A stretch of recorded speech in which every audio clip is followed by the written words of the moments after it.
When the Islamic warrior Saladin conquered the Crusaders and took control of Jerusalem, all right, he entered into an agreement that the Muslims would protect the Christian churches.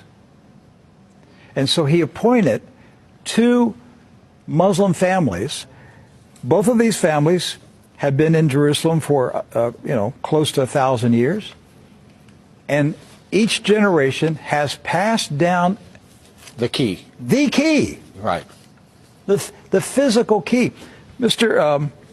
Judah said that the key he presently has is 800 years old.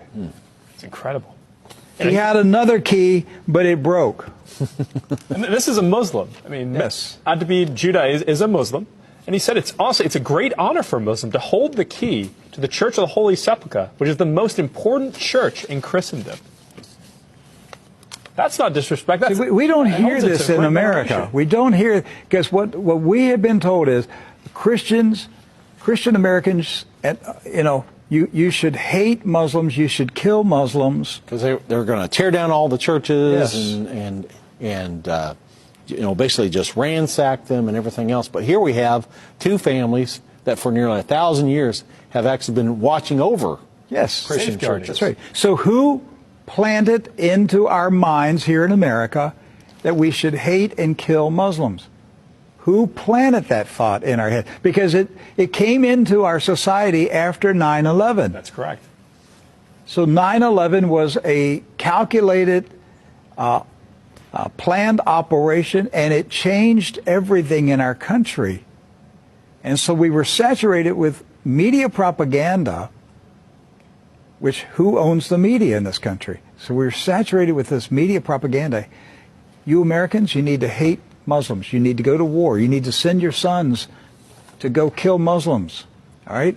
And yet, when you go to the Middle East, you find out that the Muslims, like Christians, are taking care of Christian churches. Yes. Do not hold animosity against Christians or Americans, except in the case where Americans are pushing for war in their countries or trying to take their land. So they've lived together. They've lived together for centuries and centuries. Jews, Christians, and Muslims have lived together for centuries. They were buying and selling. They were trading. They were doing business together. They were building houses next door to each other for centuries. And it didn't change until the Zionists came. Now, see, wait a minute. I thought Zionists are Jews. Not all Jews are Zionists. And not all Zionists are Jews. Right.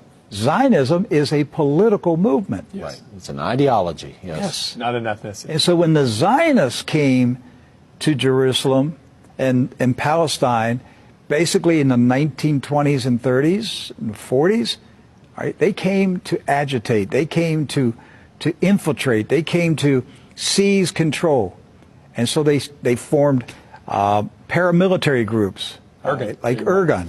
And that's where Ariel Sharon and Menachem Begin, and these guys were young terrorists. And so there's where the hatred started to come in. The fighting, the animosity, the bitterness. But it didn't start until the Zionists appeared. Jews, Muslims, and Christians were coexisting. Yes. That's right.